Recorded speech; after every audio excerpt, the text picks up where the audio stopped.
L'autre fois, je discutais avec un ami à moi, il me dit, ouais, je vais prendre l'avion, je vais je sais pas où. Ok, on discute, ouais, bah c'est super, tout ça. Et le soir même, je me dis, mais attends, le mec va prendre un putain d'objet qui pèse des dizaines de tonnes en acier et il va voler et personne se dit, oula, mais attends, qu'est-ce qui se passe là? Normalement, c'est les plumes qui volent. C'est pas des putains d'objets en acier qui font des dizaines de tonnes qui se retrouvent dans l'air, tu vois. Tout le monde trouve ça normal. Alors que tu te poses 5 minutes, tu te dis, mais attends, mais qu'est-ce qui se passe? Il y a un truc on dirait un phallus avec des ailes, ça vole. Qu'est-ce que c'est que cette histoire? Où on est?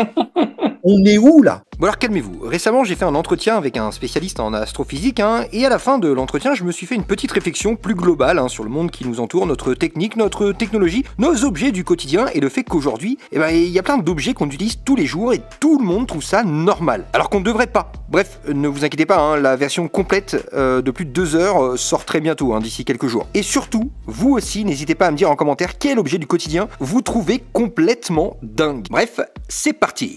Je voudrais juste rajouter mon petit grain de sel. Ça va peut-être paraître un peu hors sujet, mais je m'en fous, c'est ma chaîne.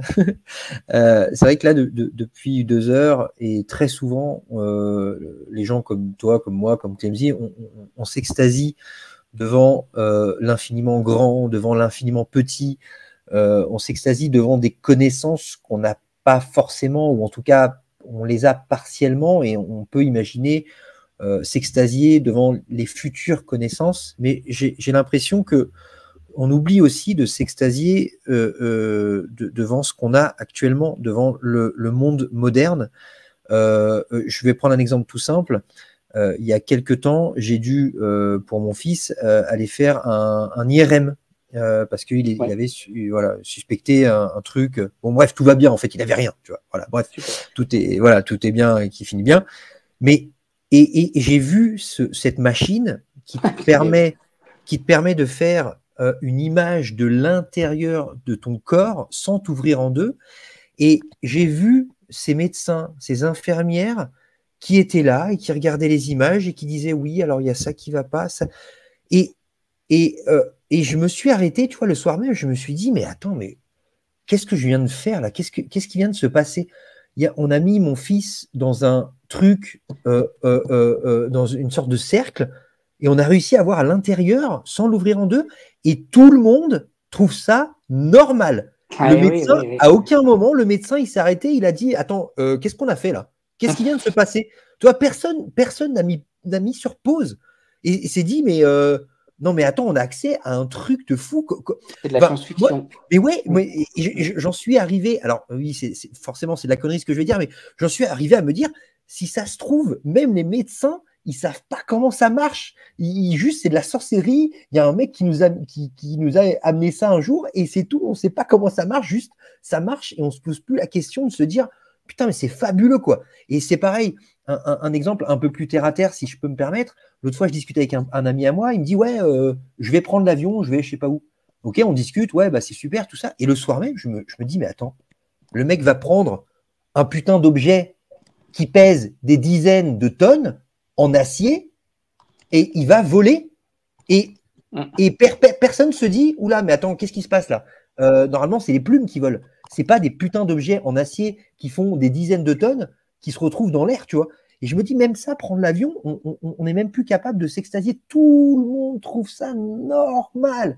Alors que tu te poses 5 minutes, tu te dis, mais attends, mais qu'est-ce qui se passe? Il y a un truc on dirait un phallus avec des ailes, ça vole. Qu'est-ce que c'est que cette histoire? Où on est? On est où là? Tu vois, enfin, et pareil pour les téléphones, pareil pour, enfin, même pour la télé, on s'en rend même plus compte. C'est des trucs, je sais même plus comment ça fonctionne une télé, mais c'est fou. C'est fou. Et tout le monde allume sa télé et personne ne me pose pour dire, mais attends, mais qu'est-ce qui se passe, quoi? Tu vois, enfin voilà, moi c'est ça Oui, on qui oublie me de rend fou s'extasier aussi. sur notre développement technologique. Je suis d'accord Ah avec ouais, non mais attends, c'est un truc de dingue quoi. L'IRM, moi ça me fume. Et tout le monde trouve ça normal. Il n'y a pas un gars qui, quand je trouve à discuter avec des gens, il n'y a pas un gars qui se dit, ouais c'est un truc de fou. Non, non, j'ai fait un IRM, voilà. Ouais mais attends, pose-toi 2 minutes, qu'est-ce qui s'est passé concrètement là? Enfin, moi ça m'énerve quoi. Ouais voilà, Après, c'est ça que je voulais. les radiologues, quand ils font leurs études, ils se doivent d'étudier le fonctionnement des appareils dans leur généralité. Ouais. Ils vont comprendre les principes de base. Par Mm. exemple, ils vont comprendre pourquoi on utilise les ondes radio, les champs magnétiques, et certes, j'imagine qu'ils apprennent quelle est en gros la façon dont les images sont générées à partir des signaux. Oui, oui. En revanche, euh, ils ne sont pas experts en physique. Et donc, je doute par exemple qu'un radiologue sache que les ondes radiofréquences, c'est une histoire d'alignement des protons. Euh, Pourquoi est-ce qu'il y a une fréquence spécifique, la fréquence de résonance, et également en quoi c'est le retour à l'équilibre après l'arrêt d'excitation de la radiofréquence qui donne en réalité l'image. Ce serait intéressant de demander à un radiologue s'il sait ce qu'est le retour à l'équilibre de sa machine IRM. C'est vrai que Ah j'ai oui, jamais pensé à ça. ah oui, du coup, c'est une fois que le retour à l'équilibre se fait, que là, il y a une image qui est faite, c'est ça en gros que tu dis? Oui, en fait, Ok. en gros, tu as un très gros aimant. Ouais. C'est ça pourquoi c'est un rond, etc. C'est un très gros aimant. Alors, c'est pas un aimant Qui comment, refroidit d'ailleurs, il me semble, hein. oui, c'est un électroaimant, Ouais, et qui pour être tourne. exact. Mm. Donc, tu crées un champ magnétique très puissant, vraiment très intense, hein. Et tu mets le patient dans le champ euh, et dans le champ magnétique. Et il se trouve que nous, on a plein d'atomes et on a des atomes d'hydrogène. Et on en a en grande quantité, en particulier dans une molécule qui est bien pratique, qui s'appelle la flotte, et qui est composée de deux atomes d'hydrogène et un atome d'oxygène. Et donc, les protons des atomes d'hydrogène, ils s'alignent avec le champ magnétique. Alors, tu le sens pas, bien sûr, mais, Mm. mais ils tendent tous à suivre le champ magnétique. C'est comme quand tu passes un aimant près de la limaille de fer, tout pointe Oui. vers ton Ouais, aimant. ouais. Voilà. C'est quasiment un champ vectoriel. Bon, comme des boussoles. Et ensuite, une fois que tu as les protons qui sont alignés, tu envoies une onde radiofréquence, tu la mets à une fréquence de résonance bien précise, et du coup, les protons, comme on vient de le voir, ils sont alignés avec le champ magnétique. Et là, en leur envoyant une onde radio avec une fréquence bien particulière, une résonance bien particulière, tu, tu, tu pousses un peu les protons et tu les fais basculer hors de leur alignement qu'ils voudraient suivre, hors de leur métastabilité, qui est le fait de s'aligner sur le champ magnétique. Et quand les protons ils retournent à leur état d'équilibre, quand tu arrêtes de les emmerder, ils retournent à leur état d'équilibre une fois que tu arrêtes de les faire chier avec la radiofréquence.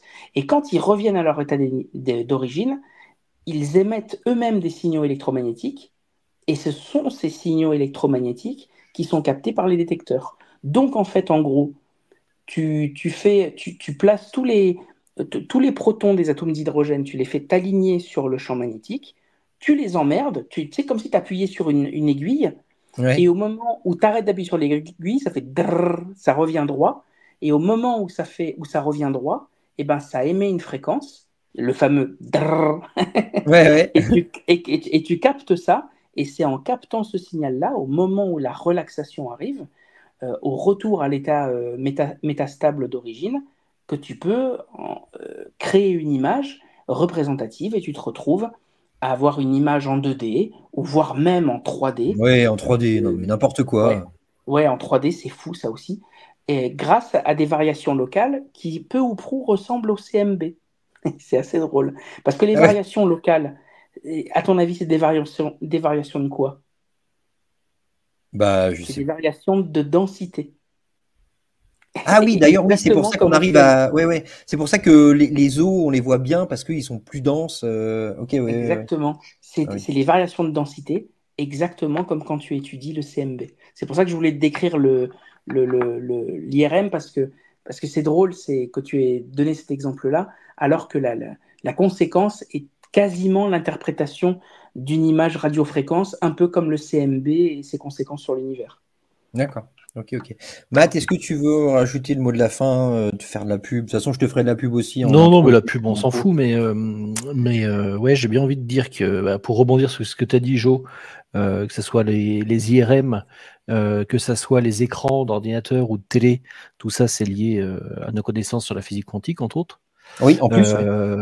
Qu'on s'habitue énormément, l'humain, à une capacité d'adaptabilité qui est énorme, et qu'en fait on s'habitue à tout, et qu'on est en 2024, et qu'aujourd'hui on dialogue de plus en plus avec des IA, et que tout le monde s'en fout, tout le monde va trouver ça normal maintenant, c'est tout à fait normal.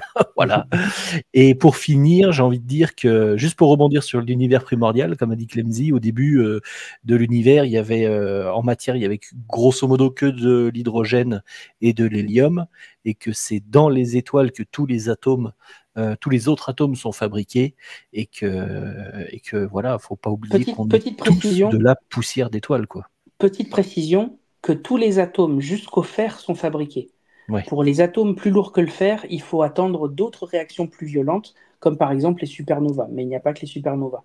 Mais c'est principalement tout lié aux étoiles que les atomes. Mais tu vois, tu l'as dit toi-même, c'est les poussières d'étoiles. Les poussières d'étoiles arrivent en particulier grâce aux supernovas.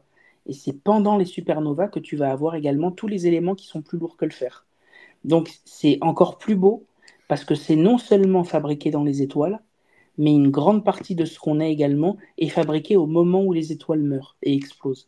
Donc on est non seulement le résultat des étoiles, mais le résultat de la mort des étoiles. Je pense qu'on peut finir sur ces mots-là.